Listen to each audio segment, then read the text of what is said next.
Hi, good morning, everyone. Welcome to Office Hours, where we answer your questions 7 days a week. TJ, what's up first? From Guy Cochran via the QR code. Guy says, what does it mean to the future of AV over IP with Audinate acquiring Iris? Guy, what do you think? This is very, very interesting. So $28 million, Iris is getting acquired. So a few years ago, there was a video that Aaron Parecki put up, and he had found some BGH1 cameras on eBay for cheap. So he flew to LA and went to pick them up. And when he went to pick them up, they were from a company called Live Control. So Live Control got an investment of about $20 million, and they say in this that they're the largest. The video is called "I Flew to LA with an Empty Suitcase and Came Back with 7 BGH1 Cameras." So this guy here, he's with Live Control. He says, "We're the largest video production company in the world. We produce over 1,000 live events every single week across 49 states. We're in education, house of worship, Broadway. Top jazz clubs, do it all." So this guy here, along with this guy here, I almost feel like I'm an investigative reporter here. So that was Jacob Bronstein, and there's Noah Johnson. So Noah Johnson is with Iris. So why is this important? They took the technology from doing all these events during COVID, going in and having remote workers. So let's say if you look at Glassdoor, you can see a bunch of remote workers came in to control these PTZ cameras. So one of the hard things about doing remote control of cameras is that you don't have the exposure control, you don't have the fine control, you don't have the latency. So what this investment with Audinate means is that they figured it out. In fact, this is, you can see there's 14 camera manufacturers that have already jumped on board. And we've had Paul Richards from PTZ Optics on the show showing Hive. And that's basically what this is. It's an OEM white labeled version. And it's just gotten better and better and better and better. And so this is super, super interesting for the future of AV over IP, because Dante AV is, there's 3 flavors of it, and it's a competitor to NDI, but we never had 444 color. We never had fast enough latency to do IMAG. So this is huge. This is like the future we're starting to unravel it and get a little peek as to what's going to happen, especially with cameras like the FR7 as we get better and better, bigger sensors. It's all coming. So it's super exciting. Alex? Yeah, it'll be really interesting to see. It looks like they're solving the part that they had. There's 2 companies that were solving what the other one didn't have. So it does look like a very compatible acquisition, because, obviously Dante or Audinate's constantly trying to move towards that video market as well. And with varying levels of success, Iris brings a lot of control and potentially all kinds of control. Like, we're not talking just about PTZ cameras either. Like, there's a lot of other things that they figured out there. So being able to have it all in one wrapper could be very interesting with a company that really understands how that needs to work. So I think it'll be really interesting to see what happens here. Next question. Ken Kohalski from Madison, Ohio, also via the QR code, says, when bringing in audio from a venue's PA system or their audio mixer, what is the best way to bring that audio into a Yolobox or one of the cameras set up in the venue? Trying to get a good workflow for different locations working with audio. Thanks. Ronnie? Yeah, so generally, it's a good idea to insert the audio at the last step before going directly to an encoder. And I guess you're using the Yolobox as the encoder in this situation. So the right answer would, in that context, be that you insert the audio into the Yolobox. There is a caveat. The Yolobox that I've seen and touched is only 3.5 millimeters unbalanced kind of unprofessional audio. And in those cases, we tend to use a device like this from Radial Engineering. It's called a JISO, and it takes this professional balanced XLR professional signal level coming from the audio mixer in the host you are tapping the audio from, and converting it to unbalanced audio going into the Yolobox. The other thing you are asking is, if you're going into the camera, that would, of course, be a step before. Sometimes it's more natural to go into the camera and have the camera sync the audio. Just be aware that in both circumstances, you have to sync audio and be sure that you have lip sync between the video and the audio. So also make sure that compressors and the levels set on the mixer, depending on how professional the camera is set to the correct settings so that you have the correct signal going through. So just be aware of all these problems. Courtney?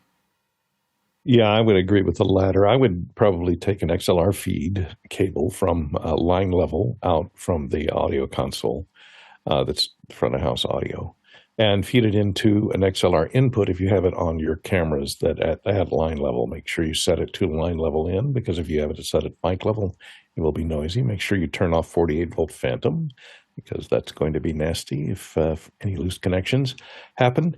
And then let the camera encode it and send it over the HDMI into the Yolobox.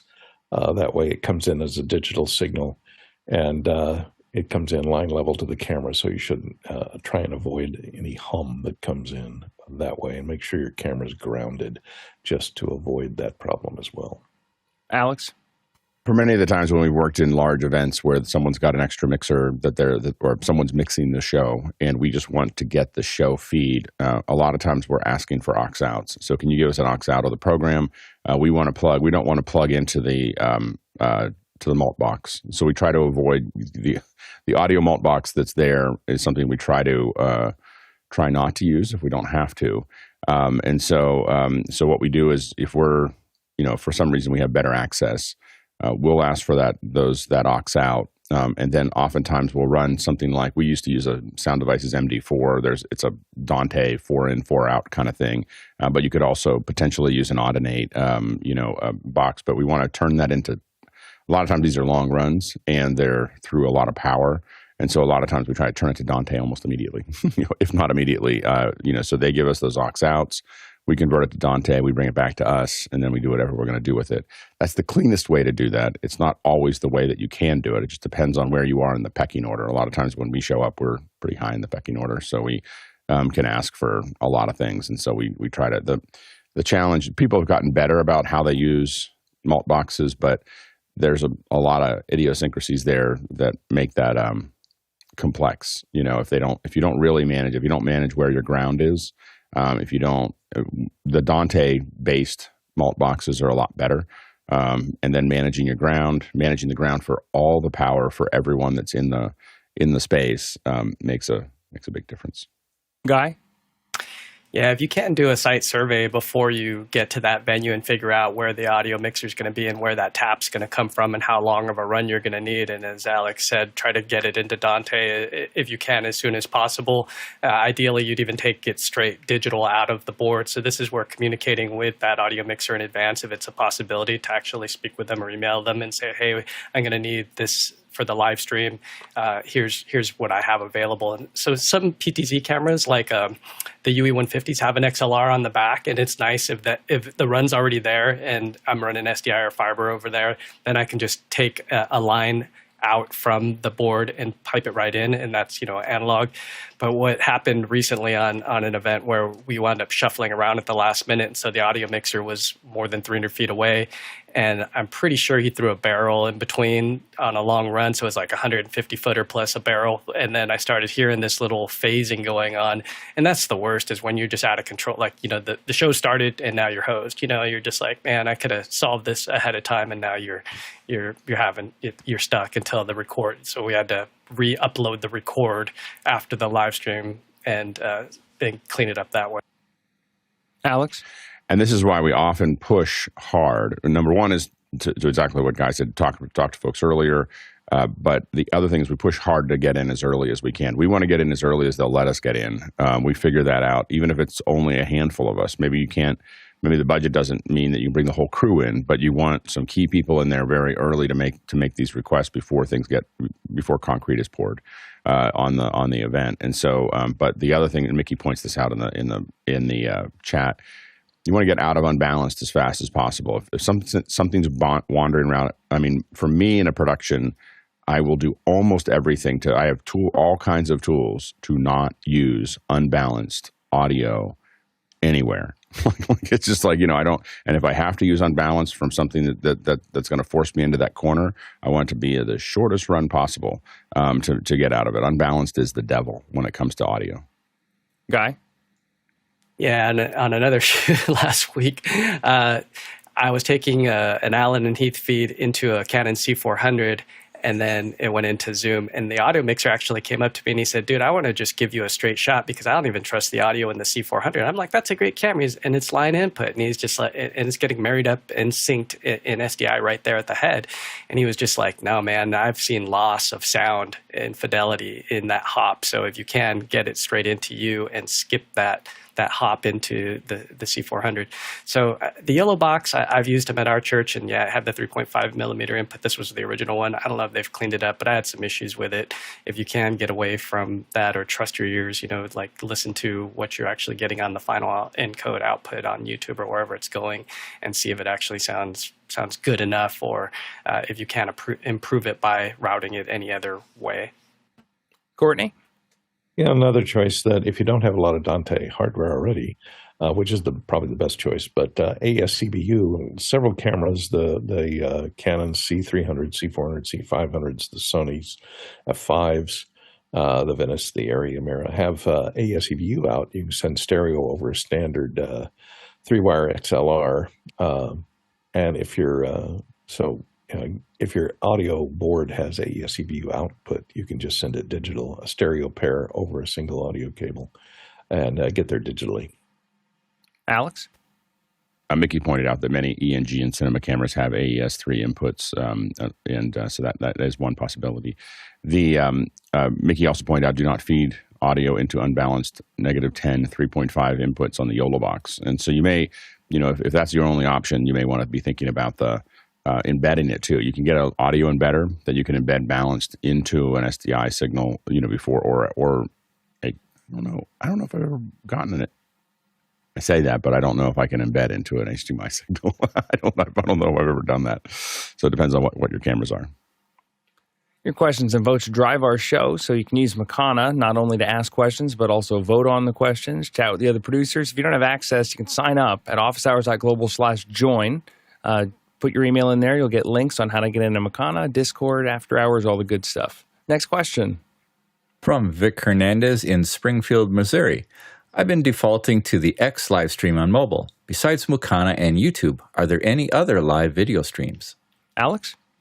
There isn't right now. We are working on, we had to move a couple things around to make that work, but we're working on putting it into more locations in the near future. I think I've given up, and I'm just going to use Restream to get to LinkedIn rather than try to do it myself. It's just the handshake that LinkedIn has is a little nutty. And so I'm going to make that, go down that path. And we're looking at some other platforms there. You can, of course, there is the radio version. So if you want to listen to it, there's the Office Hours radio app that you can find in Discord. We'll post it again just to make sure everyone has a recent post to that, because it's not something that's publicly available yet.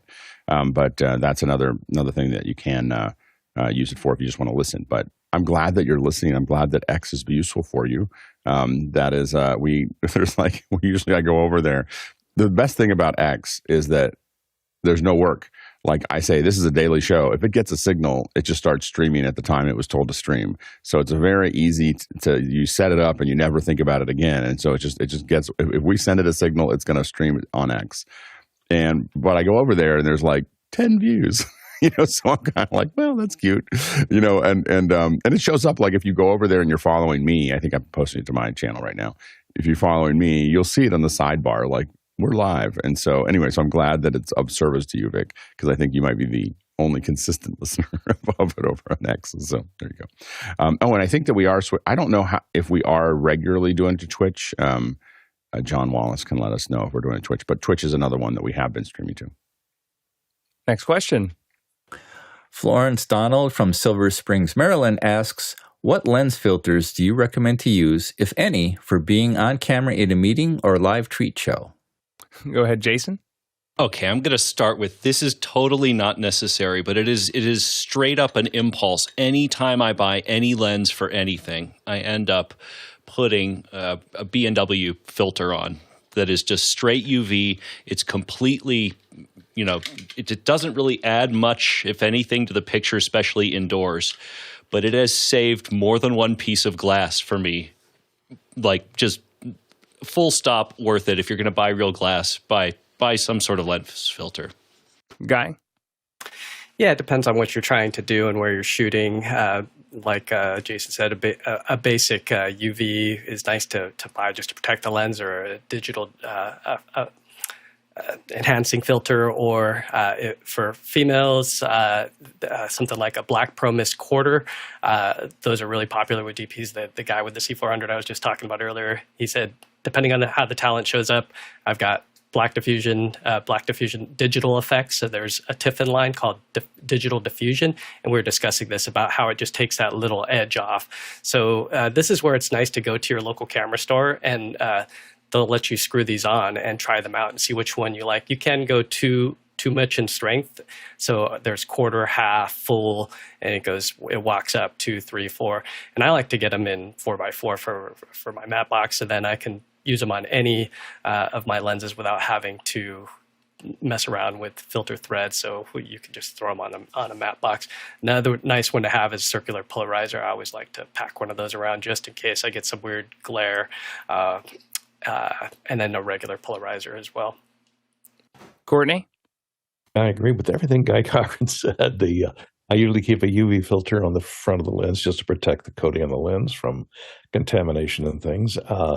Also, if you do have a video wall that is in the background that has a high pitch on it, you're going to have to deal with moire. And so then a couple of levels of diffusion, D2 or so, might help to ameliorate that moire problem on the video wall if it's too close to your talent and you can't use the bokeh of the camera to defocus it enough to prevent the moire. Also, a linear polarizer, if you've got reflections in glasses, that's always a good thing to deal with for that stuff. Alex? I have a tendency to throw filters on when I go off-site. So if I'm going to leave somewhere, I put a filter on because I'm kind of protecting the lenses. But I kind of came from a photographer's background of I'm not going to put something that's less expensive than the lens on the front of the lens. Like I spent a lot, if you have a lot of money on the lens, I'm putting something on the front of it. I'm usually somewhat concerned about. So if I'm at home and I'm just with a webcam, I am that doesn't have any filter on it. But as soon as I take it out, I usually throw one on so that I can throw things onto cameras. If I'm going to shoot something that matters, I usually take the filter off and carefully take care of that lens while it's there. But a lot of times I'll leave it on while we're figuring a bunch of stuff out, and then for the final look, we'll pull it off just to make sure that we get the full value of the whatever lens we're using. Yeah, I find that when I take a camera into the field and I'm walking around or I'm trying to grab a quick shot, and this is mostly for photography, not for video, but the filter principle is the same. I want to protect that lens, but I still find myself when the shot matters, like if it's going to be the picture that I'm going to try to print, or it's going to be I'm going to take a 5 exposure HDR 12 times and then stitch together that mega 6E image, I'm taking it off. And what I actually found is really nice if you are traveling and you need that. They have a magnetic one. I actually got this for the eclipse because we had this like crazy ND20 trying to block out the sun, but as soon as the sun was going to peek out from behind the moon, I'm going to fry my sensor. So I needed to have this little magnetic one so I could like throw it in or take it off in a hot second. But yeah, if it matters, go with your glass. Next question. Paul Valhus from Austin, Texas wants to know, when setting up a remote contributor, vMix call, hardware encoder, what is the most critical yet often overlooked setting or piece of gear on their end that has the biggest impact on final video and audio quality? Ronnie? Yeah, so first and foremost, you need to have a good pipeline going between those two sites. vMix call is using WebRTC, which is kind of protocol, which is sometimes working. It has a big tendency to reduce bandwidth if it sees that there are problems in the link between those two sites. And the last time I used vMix Call, if I remember, it's many years back. We stopped using it at the same time we got Zoom tools like Zoom OSC and Zoom ISO.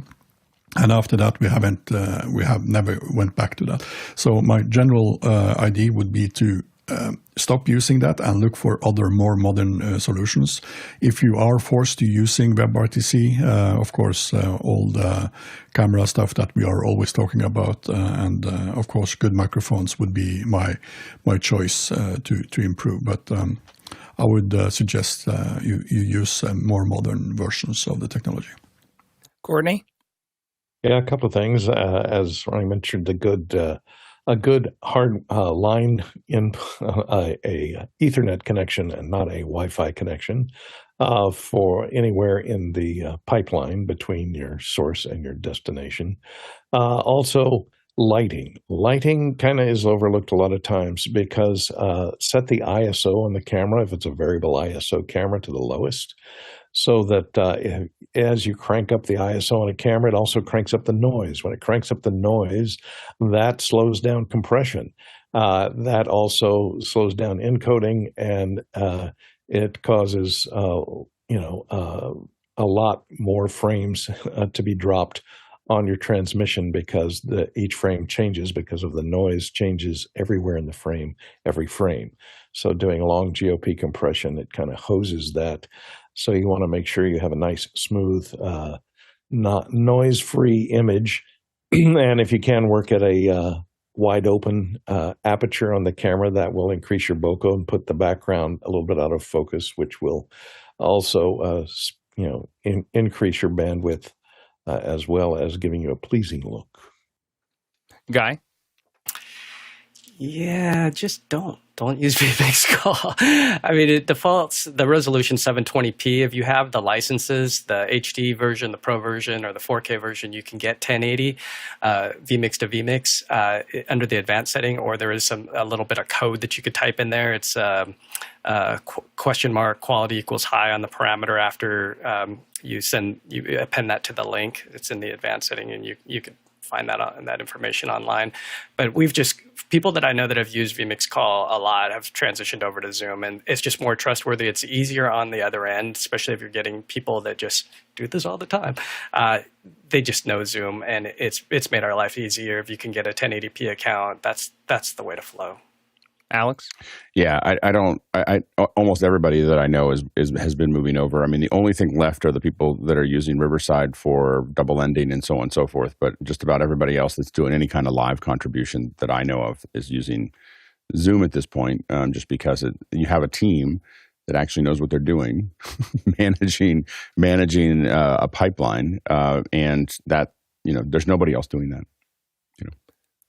We've got evening shows for you to watch live or later. We have extra hours on Monday evenings, and then the rundown is on Thursday. So come after hours and check us out. Next question. John Foltz from Sealands Grove, Pennsylvania says, with NDI and SMPTE 2110 getting used more often, do video folks need to be investing in tools such as the Fluke Link Runner diagnostic meters? Go ahead, Alex. Everybody should have a Fluke Link Runner. so mine's just a little out of reach here. It's right over here, but just be careful. Just in case you're wondering, be careful of hooking a link runner up to a secure location. So if you're in a place where folks would care that you plugged into the network, because it gives you a lot of information about everything that went through on the way out to the internet, and that they don't think that that's funny, and they can see you do it. so just so you know, and they'll come and go, "Hey, how's it going? What you doing?" That's usually what you get when you plug that in. It's very, very powerful as far as understanding what's going on with the network as you go out. And one note, though, from the last question that I failed to say is that the only other thing that we're playing with related to streaming is Stream Voodoo, and that's mostly because we can turn our bandwidth way up.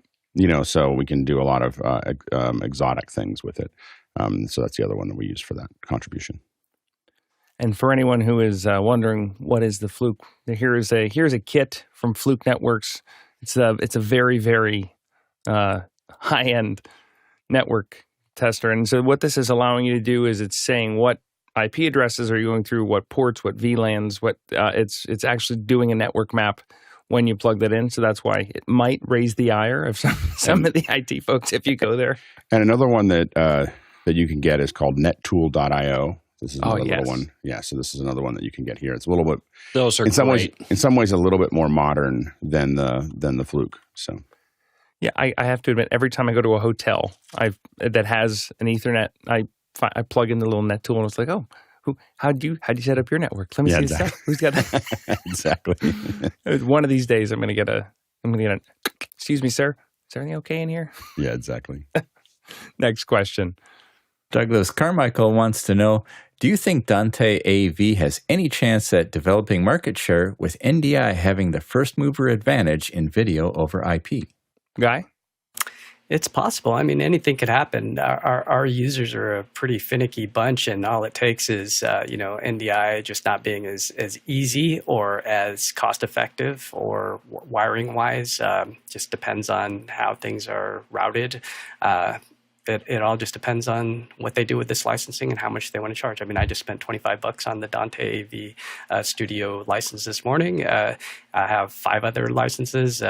So it all comes down to licensing and who's going to embed and who's talking to who. And, some of these big companies can say, hey, if you put this inside, then we'll give you this license for free, because NDI is free to the end user, but it does, NDI as a company, because it's spun off of Neutrik and Viz, is now its own entity.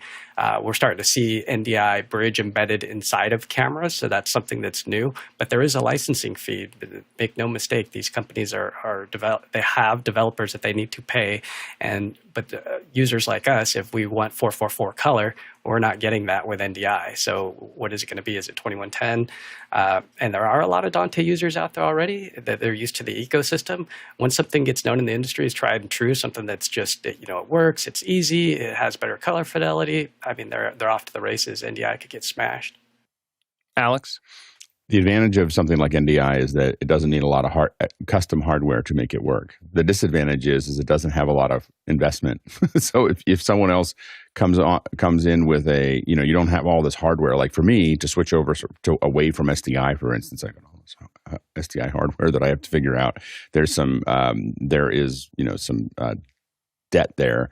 And it just means that I'd have to replace all the functionality of that area. But with NDI, if you decided you wanted to do a different kind of network, it would take a lot less to do that. I do think that they've done very well at continuing to move NDI forward. It may not do 444, but it does do 10-bit, and so that's starting to get down the path. 444, as someone who, was probably one of the first people to use 444, it's really great for green screen. I very rarely see another place where I need it regularly. Usually a 10-bit or 12-bit 422 is what I need most of the time.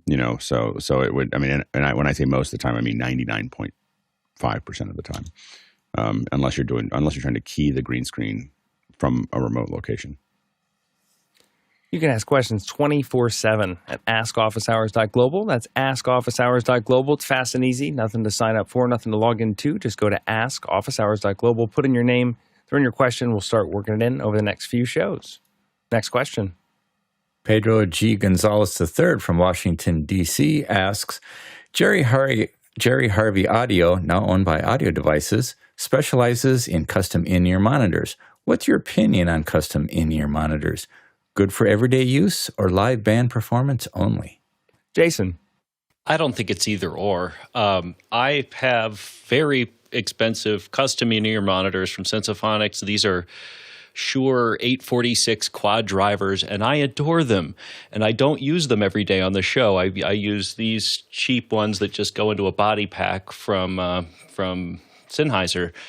And it's because these are so ginormous, I feel like a horror on Star Trek when I wear them on camera. But they are also the best fidelity I think I've ever heard, just full stop when it comes to headphones. So pick your poison. And yeah, I really, most of the time what I'm using Sensophonics for is for the earplugs. They are fantastic. Alex? Yeah, custom earplugs are great. I've always had trouble with them in my ears for whatever reason. I've had a couple different molds done and just wasn't. It's what's funny is that I'm very comfortable putting things in my ears. Like I mean, as far as like putting headphones in my ears, I've done that for a long time. It doesn't bother me at all. Some people are very sensitive to it, and for whatever reason, I get sensitive to I just can't ever feel like I'm totally comfortable with the molds that I've had done so far. So I don't use them as much.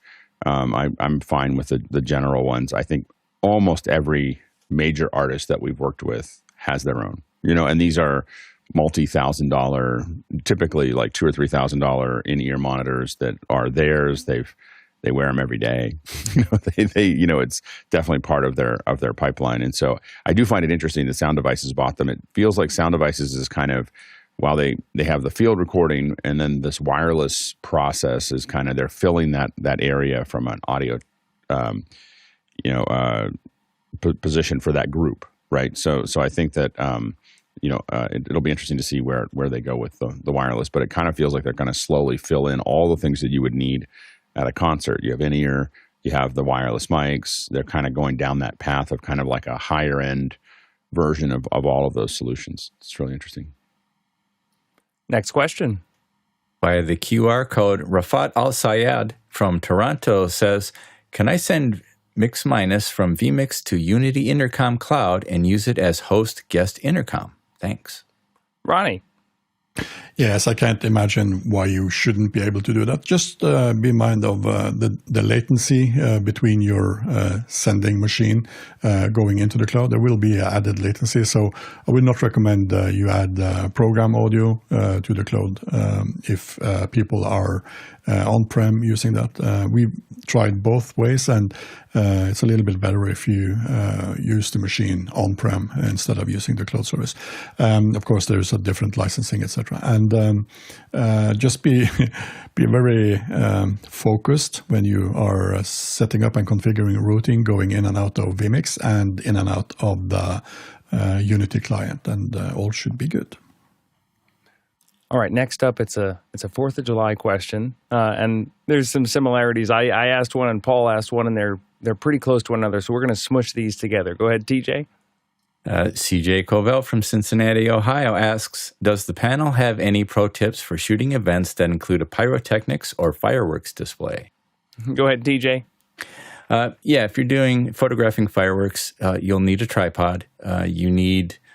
generally, you're going to use a longer exposure to get the flower effect that most fireworks are based off of flowers like chrysanthemums or something like that. And so you want a longer exposure. Set your aperture to like f8 thereabouts.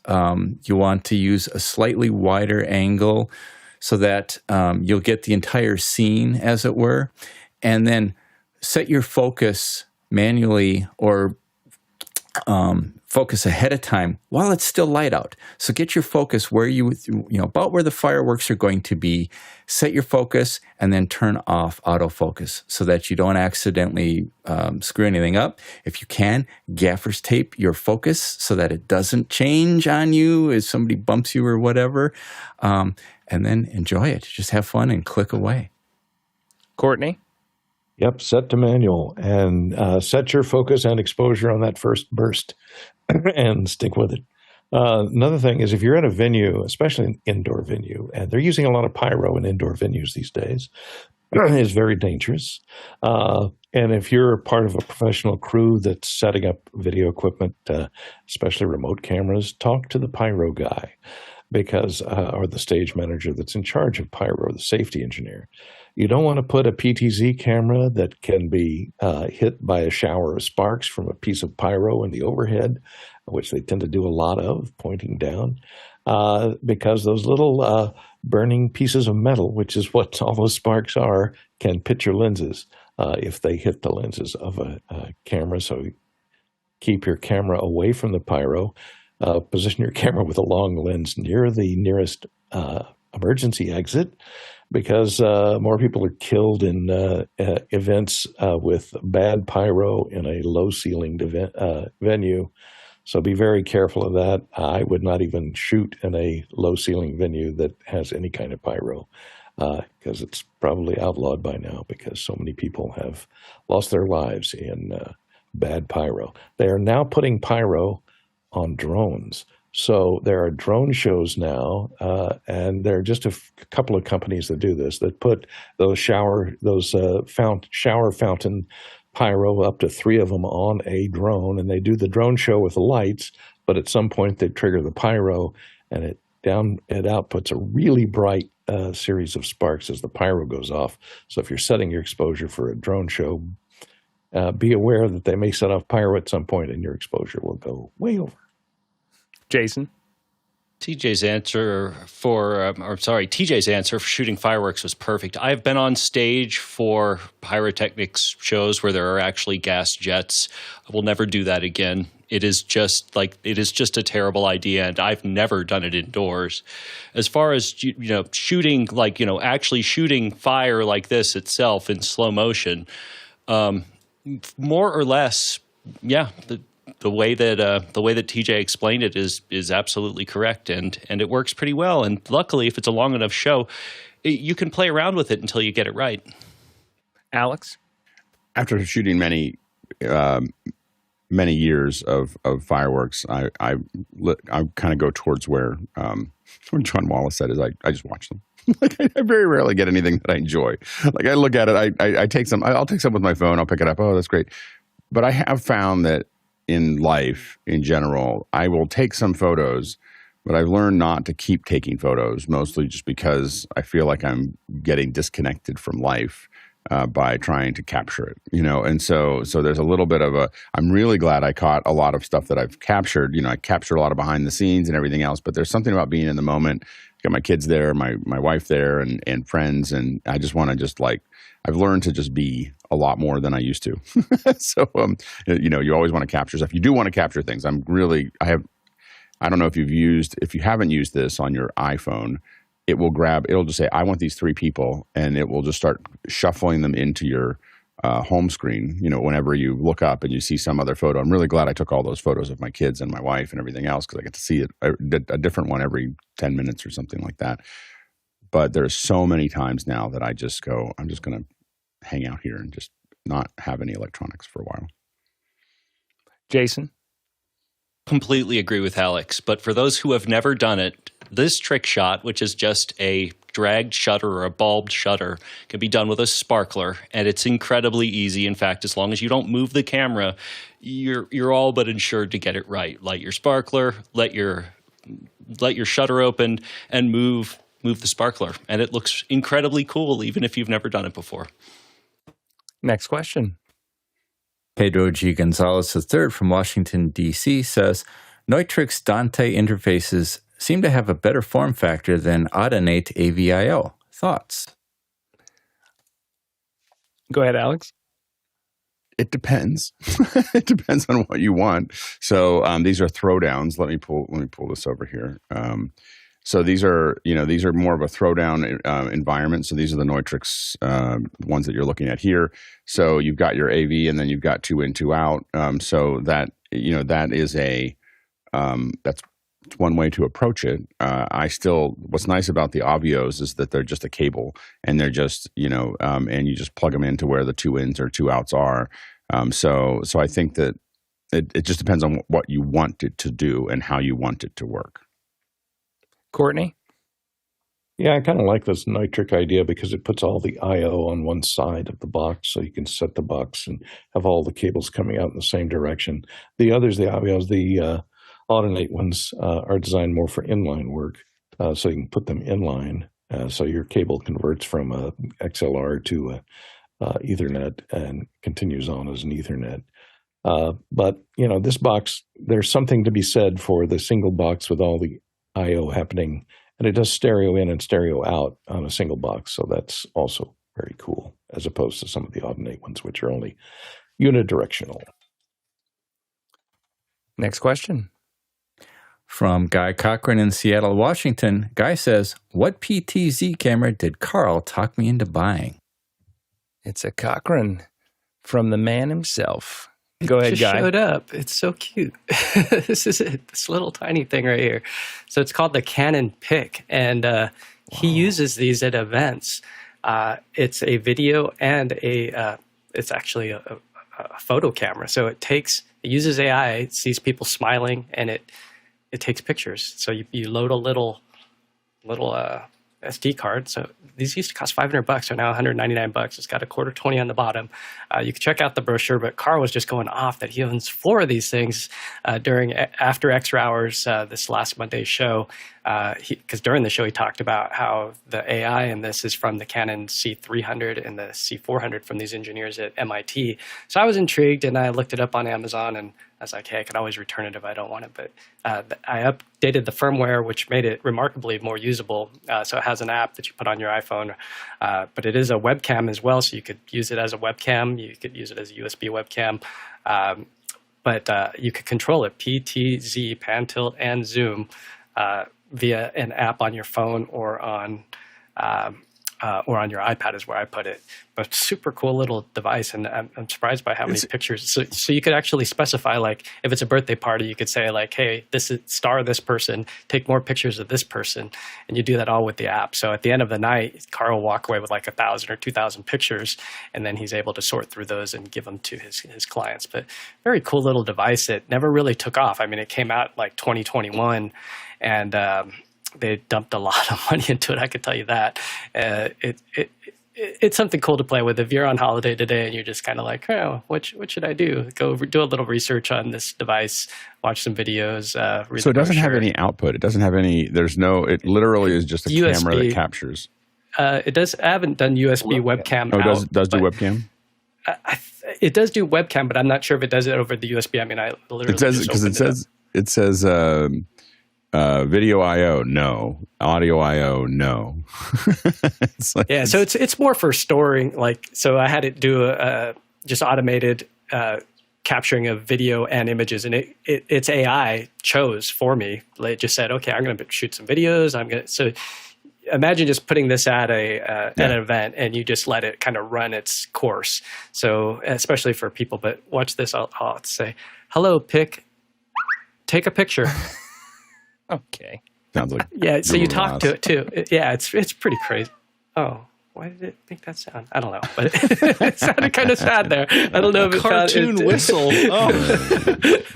Anyways, we're taking a look at. Karl highly recommends them. I'm still looking at the image. I'm kind of a pixel peeper, pixel snob, but for what it is, I mean, being able to get a bunch of pictures that I would have never been able to get by putting this somewhere, I think it's pretty cool.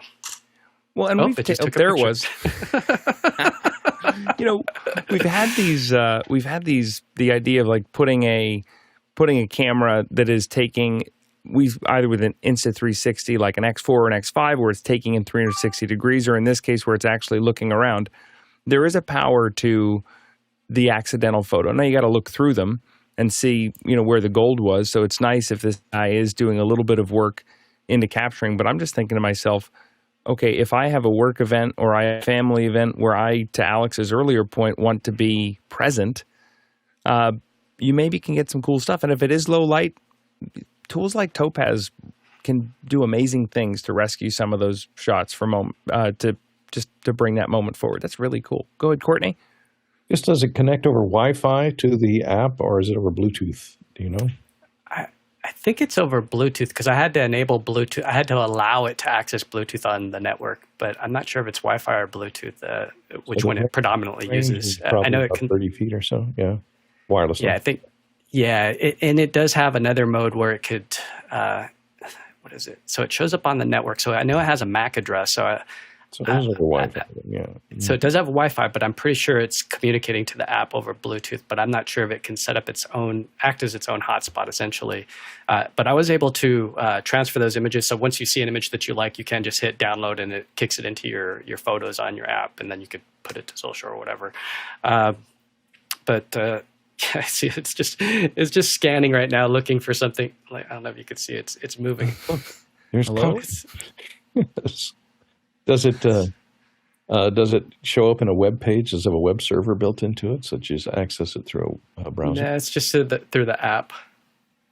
Well, I'm definitely interested in this. It made me think about something that's got a 1/2 inch like chip. I'm not going to be printing this large anywhere. However, you could grab a lot of smaller shots and then put them into something bigger in terms like a spread or a collage or like part of a transition. That's okay, Guy. That's awesome. Thank you so much. Coming up on Karl, because Karl's the one who told me about it. And with him having bought 4, I mean, there's definitely some images that he's captured at these events because, he's a photographer with big, glass RF Canon R5s and all that. But he puts these in strategic locations, and then he just goes through those photos later because it'll take 3,000 pictures on each one throughout the night. So he gets these surprise and delight, type photos and he said that some people really play to the camera too. If they put it like at a wedding or a birthday party, they put it on the table and people are actually smiling and they can hear it because it detects a smile. They can hear it. So they're intentionally playing to it. Like before we used to get these disposable cameras.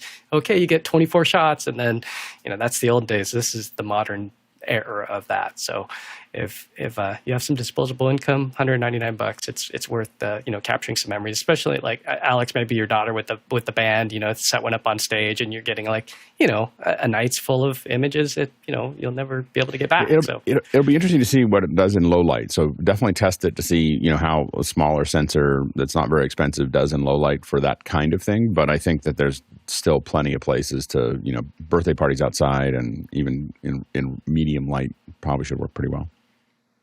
Coming up on Office Hours, we've got our live-only shows. It's the members-only edition over the weekend. Saturday is another episode of Q&A, same time. And then on Sundays, a little different. We do 2 hours of introspection. So we talk about Office Hours, talk about the show, the industry, what do we like, what do we not like. It's a show about Office Hours. So it's cool to join that. But you got to be in the group to get in there. So go to officehours.global/join for links on how to hang out with us on the weekends. Next question. Tlalak Lopez Waterman in Brevard, North Carolina asks, is it possible to use parsec on a NUC like the Mele Quieter series? If headless is required, is an HDI dummy required?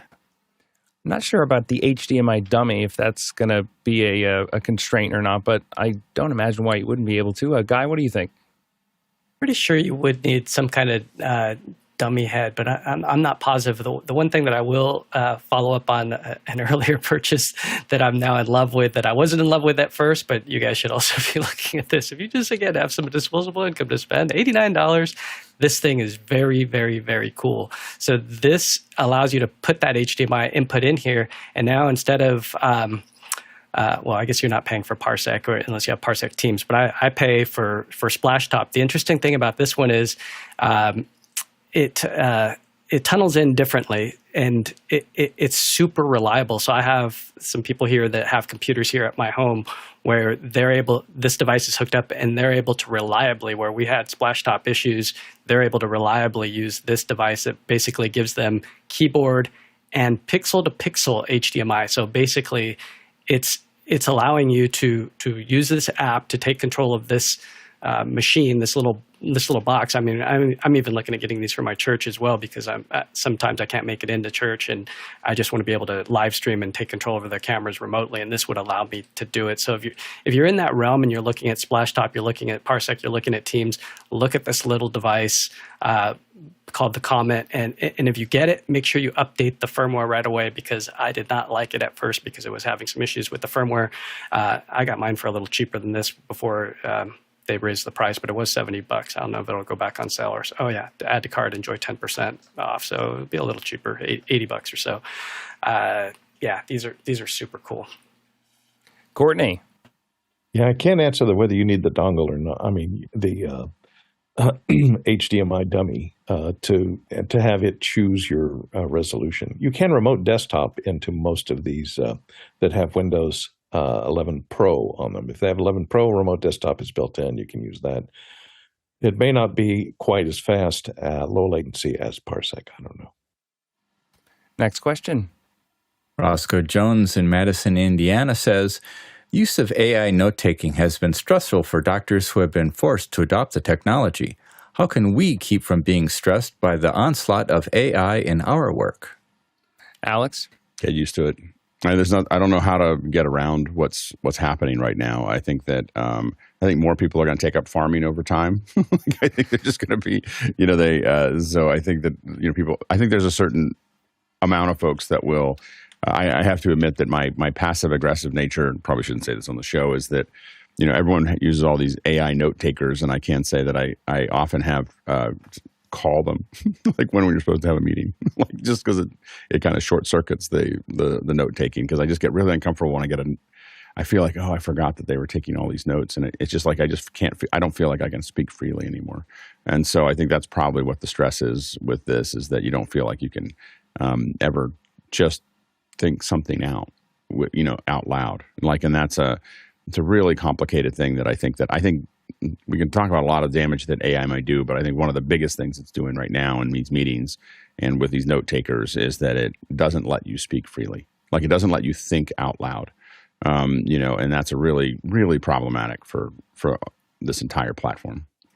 Yeah, I think what needs to happen there is more platforms, whether it's Teams, Zoom, Hangout, need to go towards what Zoom offers as an option, which is you want to use the AI note taker, the meeting notes, or AI companion, or what have you, but they actually have you can, at the organization level, set a zero data retention policy so that the transcript of your meeting is deleted as soon as it was tokenized, as soon as it's not word for word verbatim what you said, and it's been transcribed into the equivalent of what somebody would have written down in a notebook in the meeting, that transcript no longer exists. And the difficult thing is, some companies who use Zoom will do that. Not all companies who use Zoom will do that. The problem really is that socially, there's a whole bunch of, I watch this all the time because I'm in meetings all the time with note takers. Like, that's the thing. And it does two big things that it does is, number one, is that no one feels like they can speak freely. And so there's this like weird, like, people will just stop talking because they know that this is all, like, they'll, because there's something they need to deal with. But now we have to have another meeting somewhere else because they don't want to do it with the note taker there. Just because they're trying to work something out, right? And they don't want it to be all written down and sent out to 100 people. Like, that's what happens is these note takers is like someone takes notes and then it's going to be sent out to 100 people, and you're like, oh, we'll just wait and talk about that later. And the second thing is people don't come to the meetings because they've got a note taker. So they're like, they don't, and there's something really valuable about having everybody think about the same thing at the same time, like, and not just read the notes. And so I just feel like it's just poisons meetings. Like, the note takers are just poison. There is this funny phenomenon where you're in a meeting that has one of those in it, and then somebody wants to say something, so that you feel like you're in like the debrief interview with the suspect, where the FBI agent will like stop the recording and then ask the real question, and then they start recording. It's like, can we stop recording for a second? And then it's like, this is so awkward. And well, I saw something where someone said that they realized that the note taker got in there a minute early, and so they would get in a minute early and just say all kinds of crazy stuff. So just as a joke, it was just so that if you got it, you would get all these notes about all these crazy things. Janet's going to the market on Saturday, and so there'd be like this long string of all this stuff. And they'd say it as fast as they could. They'd just say all these different things that are going to happen and just fill up the front half of the notes with junk. Courtney. Yeah, recently I got an email from the A-Lady, Alexa, and they've upgraded me to Alexa Plus. I don't want to trigger her. She's in the oven. She's in the kitchen. And she's gotten a lot smarter with the Plus version. And it's hard to get used to because it can do a whole lot more, and it changes its voice. It's not its old voice. It changes to a much friendlier, perky little voice. And so you have to get used to its response. It's a whole new person hiding inside that little ball that sits on the nightstand.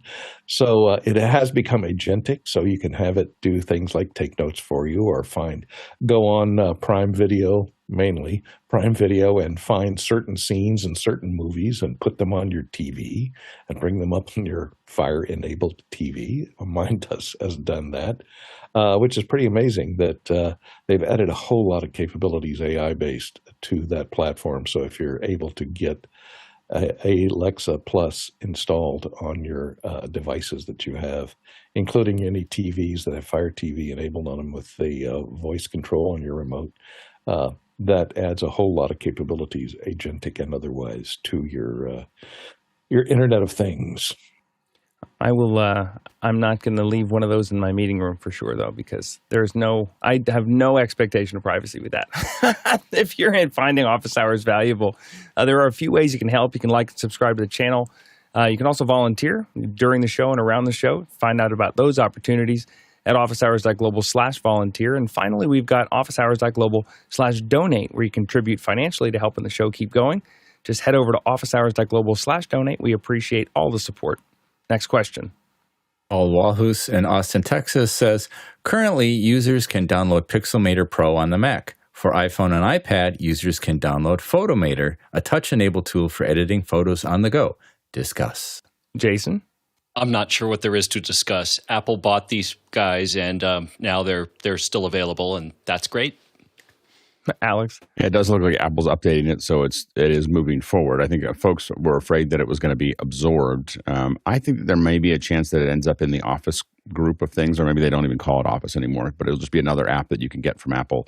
I think Apple saw an opportunity that, Photoshop, there's a lot of people that kind of bristle at Photoshop. There's people like me that probably couldn't ever leave Photoshop because of the generative AI, actual alpha channels that you can get to, that's something that Pixelmator doesn't have or Affinity doesn't have.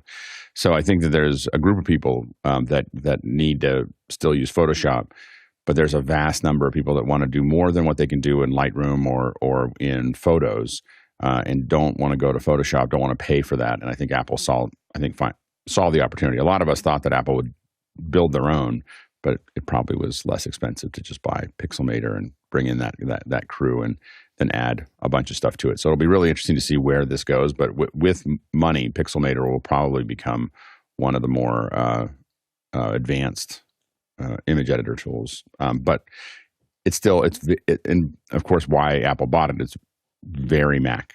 It is written on all those platforms, and you see things like it'll do things that are much faster in Pixelmator than it could ever do in Photoshop, because Photoshop sits on a code base that has got to be cross-platform, and so it's a very different structure there. Next question. From Roscoe Jones in Madison, Indiana. Roscoe says, do we all need to think like this? And there's a quote, which says, to accommodate this need, broadcasters are adopting a stream-first mindset, designing every shot, angle, and camera move to captivate audiences the moment they tune in. Interesting. Courtney? Well, coming from the advertising or commercial world, which I spent a lot of my time in, this has always been the mantra, is you got to hook them into the commercial in the first 10 seconds. So you have to have something captivating. Either the people are saying something captivating or the image is captivating to get them hooked to watch the whole 30 seconds so that they don't tune out or go make a sandwich. So I don't think this is anything new. It's just maybe applying itself to an event like a concert or something where you need to keep it interesting to keep people involved. But I think if they're listening to the music or listening to what's being said, they're going to stay around anyway. You don't need to, go crazy with a shot every 3 seconds, or every shot's a crane shot or a moving shot or a PTZ shot, I think I like a little more static and a little less hectic in my talkie shows, for example. Alex? It's getting more complicated. I think that they have to figure out where they're useful at this point. I think that the real challenge is that there's a generation that's watching broadcast news, and then there's everybody under 50. I think that's the challenge right now, is they have to figure out who's watching it and make sure they're serving them with what they want, and then figure out what they're going to do next. I don't know if I don't know broadcast TV. Outside of sports, I don't know where its future is. I don't know why. I watch news shows that I've watched since I was 14 or 15 years old. This week with George Stephanopoulos, and used to be David Brinkley. I can remember. I'm old enough to remember it was David Brinkley, and then CBS Sunday Mornings, which I watched as a kid. I don't know why. I was a little bit of a wonk when I was a kid. But outside of those two, I never see broadcast. I never see, it just doesn't occur. I watch those I skip through them very quickly on YouTube TV. I grab the discussion area at the end, and I skip through to see if there's anything in CBS. I don't watch the whole CBS Sunday Morning anymore. So which is funny because it's aimed at my or above age group. And now that I'm in the age group that it's aimed after, I don't watch it at all. Like I only watch like one segment or two segments, David Pogue segments and a couple other segments. But I watched all of them religiously when I was 15. so anyway, but I think that's the, I don't know where, I guess I don't know where broadcast goes. I don't understand how it's going to survive what we're doing right now in 10 years. Last question. From Pedro G. Gonzalez III in Washington, D.C. Pedro says, the F1 movie had a lot of in-the-cockpit shots that made it feel really immersive feeling. Will you see it at the theater or wait to watch it on the Apple Vision Pro? Nigel? Already seen at the cinema, trying to decide whether, and Alex put this little worm in my brain the other day, how good it's going to be watching on the Vision Pro the movie again. I think what's much more interesting for the Vision Pro, though, is not only the Laps app that seems to bring the three-dimensional view of the race to you, but F1's US rights are up at the end of this season. So the 2026 rights have not yet been sold. I wonder whether Apple is thinking about that. TJ? Yes, since I don't have an Apple Vision Pro and this was filmed for IMAX, this is probably one of those movies I am going to go see in the theater. Jason? I bought the ticket about a month beforehand, and I was in the wrong time zone, so I missed the first act of F1. And it was still a fantastic movie, so I will undoubtedly end up doing both. Alex? Yeah, I'm not much of I don't go to a lot of movies. Now, I did have the opportunity to see this one at probably one of the best theaters in the world, which is at Skywalker Sound. And so where you can kind of feel the pavement, in your feet when it rumbled. So it was definitely worth it. So that may have leaned my opinion of the movie. But what I will say is that I don't know, when I was watching this movie, I was about halfway through, I was like, I don't know how you'd watch this on a small screen. And when I say a small, anything under 85 inches, I just don't know how you would get the enormity of what the shot. Some of the shots are so big and so wide that I just don't know if I watched it on TV, I would feel the same way. And that may be the same for a lot of films. But I felt like, this one is really one, if you can, it's, not all the movies are shot for big screens, in my opinion. I look at a lot of movies and I go, oh, I can watch that later. I can watch this later. But this one, I would say you probably want to, if you can, I would go see it in the theater. And I do agree with Nigel that I think that we're going to see something happen in the area. I think Apple is trying to see if they can move the needle, and I think they did. I think they saw that they could move the needle.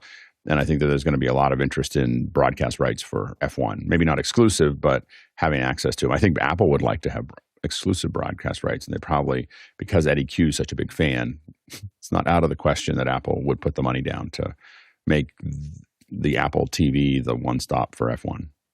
Courtney? Yeah, since I'm not really an F1 fan and I don't have a Vision Pro, I probably neither. I probably won't go see it in the theater. I'll wait for it to come to the For Your Consideration feed for Apple TV, and there I'll watch it on my 65-inch screen, where, of course, Alex will say it's unwatchable.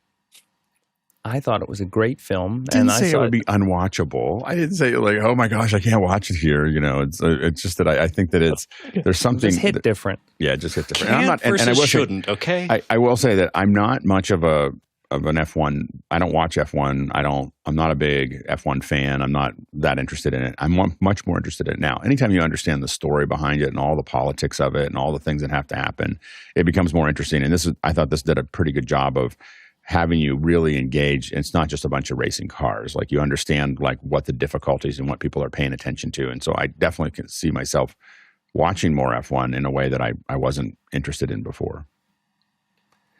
Thank you, everyone, so much. Thanks to our producers for asking such great questions and spending a couple hours of their Independence Day with us. For those in the U.S., appreciate you every single day. We can't do the show without you.